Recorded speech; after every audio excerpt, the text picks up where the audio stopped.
Hi, I'm Christy Moore, and today I want to talk about what steps do you need to take to buy your first home.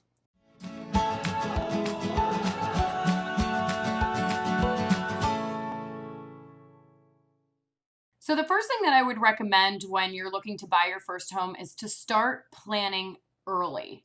A lot of people wait until they have to move or they wait until their lease is expiring, and then that kind of puts them in a situation where they're buying in a panic. And generally speaking, if you're buying in a panic, you're not going to make the best decision and you might not get every single thing that you want out of your house.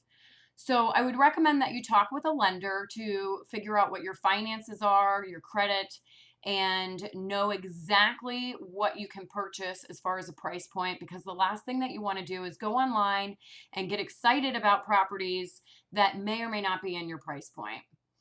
The other thing I would recommend is that you meet with an agent. Again, doing this early on in the process can help you understand things better, communicate with your agent, make sure you have a good working relationship before you start looking at houses and get into the process of purchasing a home. Another reason why you want to start planning early is that you don't want to make a poor decision regarding your house purchase.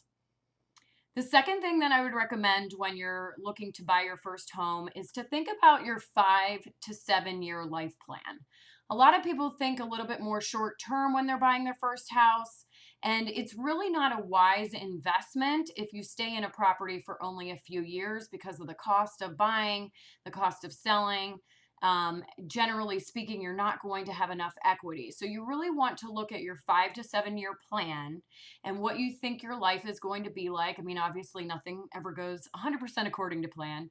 But if you know that you're going to be making more money or you're looking to get married or have children, you want to make sure that you're not going to grow out of your first property really quickly and have to buy the next one. So I would recommend that you make sure that you get those things that you think you're going to need later on now versus thinking you're only going to stay in the property for a couple years and then upgrading at that point. And that brings me to the third thing that I would recommend, which is to wait. If it makes more sense to wait. A lot of times people have a fear of loss, the market's moving fast, they're worried about prices going up, or all of their friends are buying houses and they don't want to miss out. So the FOMO is real.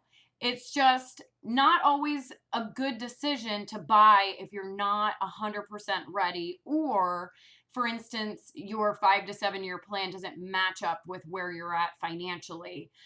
So let's say that you're planning on getting a raise or a promotion and you can save up more for a down payment, which will allow you to buy a bigger home that will allow you to stay there for 5 to 7 years. It might be a better idea to wait at that point. Or maybe your credit situation needs a little work and you'll get a better rate if you wait.